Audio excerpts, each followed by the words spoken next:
ಸ್ನೇಹಿತರೆ ನಮಸ್ಕಾರ. ಇಡೀ ದೇಶಾದ್ಯಂತ ಇರುವ ದೇಶದ ಎಲ್ಲ ರೇಷನ್ ಕಾರ್ಡ್ ಬಳಕೆದಾರರಿಗೆ ಕೇಂದ್ರ ಸರ್ಕಾರದಿಂದ ಮತ್ತೊಂದು ಗುಡ್ ನ್ಯೂಸ್, ಸಿಹಿ ಸುದ್ದಿಯನ್ನು ತಂದಿರುವಂಥದ್ದು.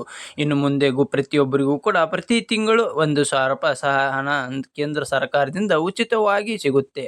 ಹೌದು, ಕೇಂದ್ರ ಮತ್ತು ರಾಜ್ಯ ಸರ್ಕಾರಗಳು ಬಡ ಮತ್ತು ಮಧ್ಯಮದ ವರ್ಗದ ಜನಸಾಮಾನ್ಯರಿಗೆ ಅನುಕೂಲ ಮಾಡುವ ನಿಟ್ಟಿನಲ್ಲಿ ಬಡವರಿಗೆ ರೇಷನ್ ಕಾರ್ಡ್ಗಳನ್ನು ನೀಡಿ ಆ ಕಾರ್ಡ್ಗಳ ಮೂಲಕ ಹಲವು ಯೋಜನೆಗಳನ್ನು ಕೂಡ ಈಗಾಗಲೇ ಘೋಷಣೆ ಮಾಡಿ ಉಚಿತವಾಗಿ ಆ ಯೋಜನೆಗಳ ಲಾಭವು ಕೂಡ ಬಡವರಿಗೆ ನೇರವಾಗಿ ನೀಡುತ್ತಿವೆ.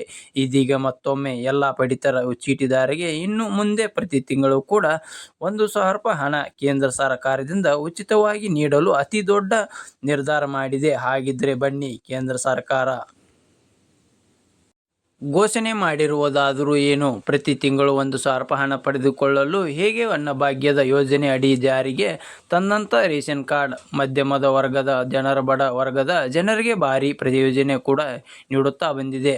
ಆರ್ಥಿಕವಾಗಿ ಸುಲಭವಾಗಿ ಕೂಡ ಮಾಡುವ ಮುಖ್ಯ ಉದ್ದೇಶದಿಂದ ಕೇಂದ್ರ ಸರ್ಕಾರ ಜಾರಿಗೆ ತಂದ ರೇಷನ್ ಕಾರ್ಡ್ ಬಡವರಿಗೆ ಸಬ್ಸಿಡಿ ದರದಲ್ಲಿ ಅಕ್ಕಿ, ಸಕ್ಕರೆ, ಗೋಧಿ ಇನ್ನಿತರ ಆಹಾರ ಧಾನ್ಯಗಳನ್ನು ನೀಡುತ್ತಿದೆ. ಬಿಪಿಎಲ್ ಕಾರ್ಡ್ ಹೊಂದಿರುವವರು ಈ ಸೌಲಭ್ಯಗಳನ್ನು ಉಚಿತವಾಗಿ ಪಡೆದುಕೊಳ್ಳಬಹುದು. ಆದರೆ ಇದೀಗ ಮತ್ತೊಂದು ಸುದ್ದಿ ಭಾರಿ ವೈರಲ್ ಆಗುತ್ತಿದೆ. ಅದೇನು ಅಂದರೆ ಸ್ನೇಹಿತರೆ, ಪಡಿತರ ಅಕ್ಕಿಯ ಬದಲಿಗೆ ನೇರವಾಗಿ ಹಣ ನೀಡಿದರೆ ಏನಾಗಬಹುದು ಎಂಬ ಪ್ರಶ್ನೆ ಈಗಾಗಲೇ ಎಲ್ಲ ಕಡೆ ವೈರಲ್ ಆಗಿದೆ.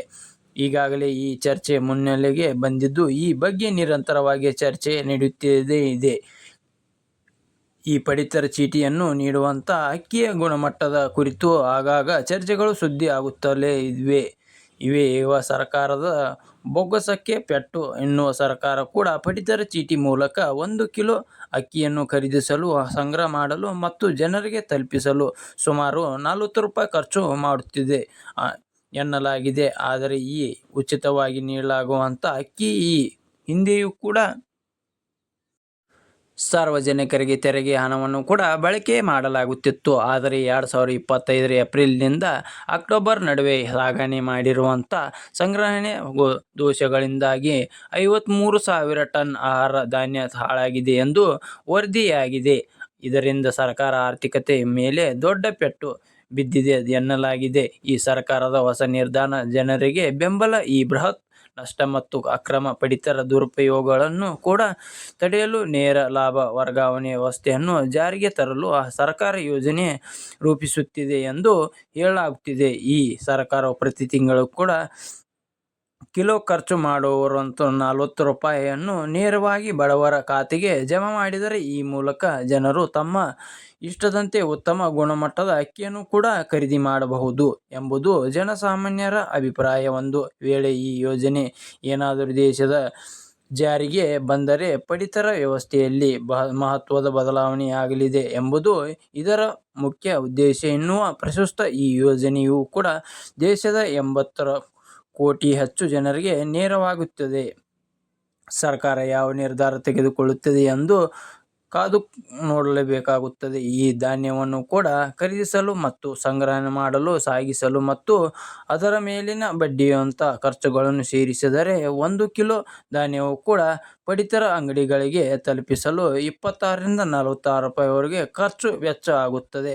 2024ರಿಂದ 2025ರಲ್ಲಿ ಎಪಿಐ ಅಂದಾಜಿನ ಪ್ರಕಾರ ಪ್ರತಿ ಕಿಲೋ ಅಕ್ಕಿಗೆ 39 ರೂಪಾಯಿ 75 ಪೈಸೆ ಮತ್ತು ಗೋಧಿಗೆ 27 ರೂಪಾಯಿ 74 ಪೈಸೆ 74 ರೂಪಾಯಿ ಖರ್ಚಾಗುತ್ತಿದೆ ಎನ್ನಲಾಗಿದೆ. ಅಂದಂತೆ ಒಟ್ಟಾರೆಯಾಗಿ ಆಹಾರ ಸಬ್ಸಿಡಿಗಾಗಿ ಸರ್ಕಾರ ವೆಚ್ಚ 2.5 ಲಕ್ಷದ 5 ಕೋಟಿ ತಲುಪಿದೆ. ಸರ್ಕಾರ ಪಡಿತರ ಸೌಲಭ್ಯಗಳಿಗಾಗಿ ಎಷ್ಟು ಕೋಟಿ ಖರ್ಚು ಮಾಡಿದರೂ ಕೂಡ ಅಗತ್ಯ ಇದ್ದವರಿಗೆ ಸಂಪೂರ್ಣ ಪ್ರಯೋಜನವನ್ನು ಕೂಡ ತಲುಪುತ್ತಿಲ್ಲ ಎಂಬುದು ವಿಶೇಷವಾಗಿ ಇದಲ್ಲದೆ ಈ ಬಗ್ಗೆ ಟೀಕೆಗಳನ್ನು ಅಲ್ಲಲ್ಲಿ ಕೇಳಿ ಬರುತ್ತಿದೆ.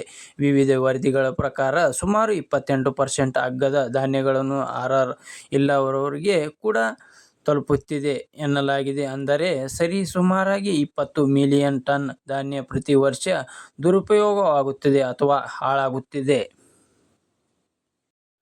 ಇದರಿಂದ ವಾರ್ಷಿಕವಾಗಿ ಅಂದರೆ ವರ್ಷಕ್ಕೆ ಅಂದಾಜು ಸುಮಾರು 69,108 ಕೋಟಿ ರೂಪಾಯಿ ನಷ್ಟವಾಗುತ್ತಿದೆ ಎನ್ನಲಾಗುತ್ತಿದೆ. ಇದರಿಂದ ಸರ್ಕಾರವು ಈ ಒಂದು ನಿರ್ಧಾರ ಮುಂದಾಗಲಿದೆ. ಅದರಿಂದ ಪಡಿತರ ತಲುಪಿಸುವ ಸಂಪೂರ್ಣ ಪ್ರಕ್ರಿಯೆಯನ್ನು ಕೊರತೆಗಳನ್ನು ಕೂಡ ನಿವಾರಣೆ ಮಾಡಲು ನೇರವಾಗಿ ಹಣ ನೀಡುವ ಮುಖ್ಯ ವ್ಯವಸ್ಥೆಯನ್ನು ತಜ್ಞರು ಉತ್ತಮ ಪರಿಹಾರವೆಂದು ಕೂಡ ಪರಿಗಣಿಸಿದೆ ಮಾಡಿದ್ದಾರೆ. ಸರ್ಕಾರವು ಕೂಡ ಧಾನ್ಯ ವಿತರಣೆ ತಲಗುವಂಥ ವೆಚ್ಚವನ್ನು ನೇರವಾಗಿ ಆಧಾರ್ಗೆ ಜೋಡಣೆಯಾಗಿರುವಂಥ ಬ್ಯಾಂಕ್ ಖಾತೆಗಳಿಗೆ ವರ್ಗಾವಣೆ ಮಾಡಿದರೆ ಜನಸಾಮಾನ್ಯರಿಗೆ ಉಪಯೋಗವಾಗಲಿದೆ ಎಂಬುದು ಅಭಿಪ್ರಾಯ. ಇದರಿಂದ ಮಧ್ಯವರ್ತಿಗಳು ಹಸ್ತಕ್ಷೇಪ ಕಡಿಮೆಯಾಗುವುದು, ಅಕ್ರಮ ವಂಚನೆಗಳು ನಿಲ್ಲುತ್ತವೆ. ಜನರು ಕೂಡ ತಮ್ಮ ಬೇಕಾಗುವಂಥ ಗುಣಮಟ್ಟದ ಆಹಾರ ಧಾನ್ಯಗಳನ್ನು ಖರೀದಿ ಮಾಡಬಹುದು. ಕರ್ನಾಟಕ ಅನ್ನಭಾಗ್ಯ ಯೋಜನೆ ಇದಕ್ಕೆ ಉತ್ತಮ ಉದಾಹರಣೆಯಾಗಿದೆ. ಬಡತನ ರೇಖೆಗಿಂತ ಕೆಳಗಿರುವ ಕುಟುಂಬಗಳಿಗೆ ಆಹಾರ ಭದ್ರತೆ ಒದಗಿಸುವ ಮುಖ್ಯ ಉದ್ದೇಶದಿಂದ ಈ ಒಂದು ಯೋಜನೆ ಜಾರಿಗೆ ಇಲ್ಲಿದೆ.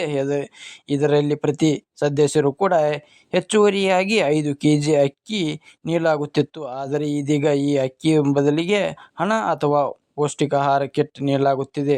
ಅದೇ ರೀತಿ ಇದು ಕೂಡ ದೇಶದೆಲ್ಲೆಡೆ ಜಾರಿಗೆ ಬಂದರೆ ಒಂದೇ ನಿಯಮ ಜಾರಿಗೆ ಬರಲಿದೆ ಎನ್ನುವ ದೇಶದೆಲ್ಲೆಡೆ ಇದೇ ರೀತಿ ನಗದು ಸೇವೆಯನ್ನು ಕೂಡ ಆರಂಭ ಮಾಡಿದರೆ ಸವಾಲಿನ ಮತ್ತು ಅದಕ್ಕಾಗಿ ಸರ್ಕಾರವು ಇದನ್ನು ಹಂತ ಹಂತವಾಗಿ ಅನುಷ್ಠಾನಕ್ಕೆ ತರಬಹುದು. ಉದಾಹರಣೆಗೆ 1 ಕಿಲೋಗೆ 40 ರೂಪಾಯಿ, 25 ಕೆಜಿಗೆ ಅಕ್ಕಿಗೆ ಪಡೆಯುವಂಥ 5 ಕುಟುಂಬಗಳು ಪ್ರತಿ ತಿಂಗಳು ಕೂಡ ಸುಮಾರು 1,000 ರೂಪಾಯಿ ಹಣ ಜಮಾ ಆಗಲಿದೆ. ಇದೀಗ ಹೊಸ ಪಡಿತರ ಚೀಟಿ ಆದಾಯ ಮಿತಿ ಹೆಚ್ಚಳ ಬಗ್ಗೆ ಕೇಂದ್ರ ಸರ್ಕಾರ ಮಹತ್ವದ ಅತಿ ದೊಡ್ಡ ನಿರ್ಧಾರ ತೆಗೆದುಕೊಂಡಿದೆ.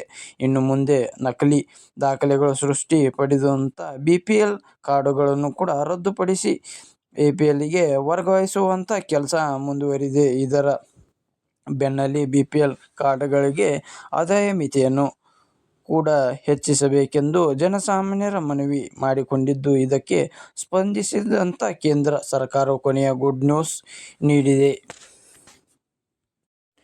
ಕೇಂದ್ರ ಸರ್ಕಾರ ಪಡಿತರ ಚೀಟಿ ಪಡೆಯಲು ಕೂಡ ಆದಾಯ ಮಿತಿಯನ್ನು ಹೆಚ್ಚಳ ಮಾಡಿದ್ದು, ಈ ಮೂಲಕ ಹೊಸ ರೇಷನ್ ಕಾರ್ಡ್ ನಿರೀಕ್ಷೆಯಲ್ಲಿ ಇದ್ದವರಿಗೆ ಬಿಗ್ ರಿಲೀಫ್ ಸಿಕ್ಕಂತಾಗಿದೆ. ಭಾರತದಲ್ಲಿ ಪಡಿತರ ಚೀಟಿ ಕೇವಲ ಗುರುತಿನ ಚೀಟಿ ಅಲ್ಲ, ಪಡಿತರ ಹಾಗೂ ಸರ್ಕಾರಿ ಸೌಲಭ್ಯಗಳನ್ನು ಕೂಡ ಪಡೆಯಬಹುದಾಗಿದೆ. ಅದರಲ್ಲೂ ಕೂಡ BPL ಕಾರ್ಡ್ಗಳಿಗೆ ಹೆಚ್ಚಿನ ಸರ್ಕಾರ ಸೌಲಭ್ಯಗಳನ್ನು ಕೂಡ ದೊರೆಯುವಂಥ ಕಾರಣ ಇದನ್ನು ಜನರು ಕೂಡ ಸಹ ಪಡೆದುಕೊಂಡಿದ್ರು. ಆದರೆ ಇದೀಗ ಇದಕ್ಕೆ ಕಡಿವಾಣ ಹಾಕಲು ಕೆಲಸ ಮುಂದುವರಿದಿದೆ. ಪಡಿತರ ಚೀಟಿಗಳನ್ನು ನೀಡುವಂಥ ಆಧಾರದ ಮೇಲೆ ಆದಾಯ ಮಿತಿಯಲ್ಲಿ ಅತ್ಯಂತ ಮಹತ್ವದ ಬದಲಾವಣೆಗಳನ್ನು ಕೂಡ ಮಾಡಲಾಗಿದೆ. ಈಗ ಇನ್ನೂ ಹೆಚ್ಚಿನ ಕಡಿಮೆ ಆದಾಯ ಕುಟುಂಬಗಳಿಗೆ ಈ ಯೋಜನೆ ಲಾಭ ಪಡೆಯಲು ಸಾಧ್ಯವಾಗುತ್ತದೆ. ಇಲ್ಲಿವರೆಗೆ ಪಡಿತರ ಚೀಟಿ ಪಡೆಯಲು ವರ್ಷಕ್ಕೆ ಆದಾಯ ಮಿತಿ ಅನೇಕ ಮಧ್ಯಮದ ವರ್ಗದ ಮತ್ತು ಕಡಿಮೆ ಆದಾಯದ ಕುಟುಂಬಗಳಿಗೆ ಕೂಡ ಈ ಯೋಜನೆಯಿಂದ ವಂಚಿತಗೊಳಿಸಿತ್ತು. ಆದರೆ ಸರ್ಕಾರ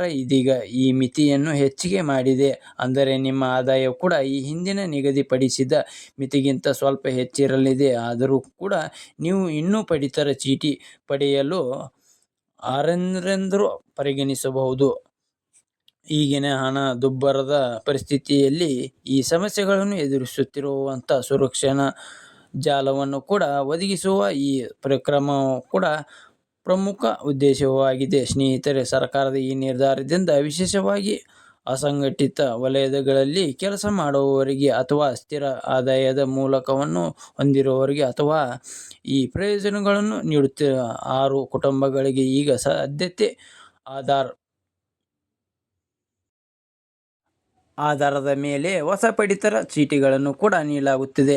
ಹೆಚ್ಚುವರಿಯಾಗಿ ಅಸ್ತಿತ್ವದಲ್ಲಿರುವಂಥ ಕಾರ್ಡುದಾರರು ತಮ್ಮ ಅರ್ಹತೆಗಳನ್ನು ಕೂಡ ಪರಿಶೀಲಿಸಲು ಮತ್ತು ಅವರ ಡೇಟಾವನ್ನು ಕೂಡ ನವೀಕರಿಸಲು ಸಾಧ್ಯ ಆಗುತ್ತಿದೆ.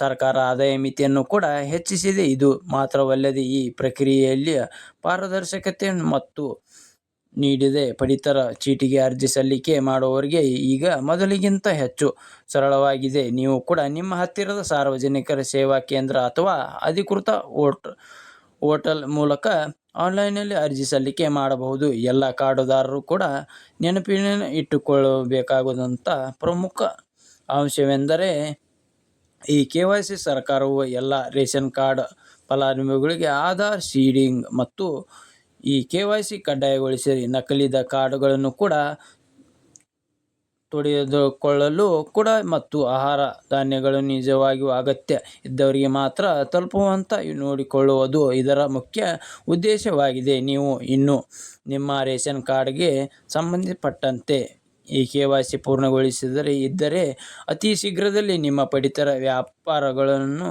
ಅಂದರೆ ರೇಷನ್ ಕಾರ್ಡ್ ಅಂಗಡಿಗಳ ಚೀಟಿ ಮಾಡುವ ಮೂಲಕ ನಿಮ್ಮ ಹೆಬ್ಬೆರಳು ಗುರುತು ಸಲ್ಲಿಸುವ ಮೂಲಕ ಅದನ್ನು ಕೂಡ ನವೀಕರಣ ಮಾಡಬೇಕು. ಪ್ರಧಾನಮಂತ್ರಿ ಗರೀಬ್ ಕಲ್ಯಾಣ ಅನ್ನ ಯೋಜನೆಯ ಅಡಿಯಲ್ಲಿ ಉಚಿತ ಪಡಿತರವನ್ನು ಕೂಡ ಮುಂಬರುವ ವರ್ಷಗಳವರೆಗೆ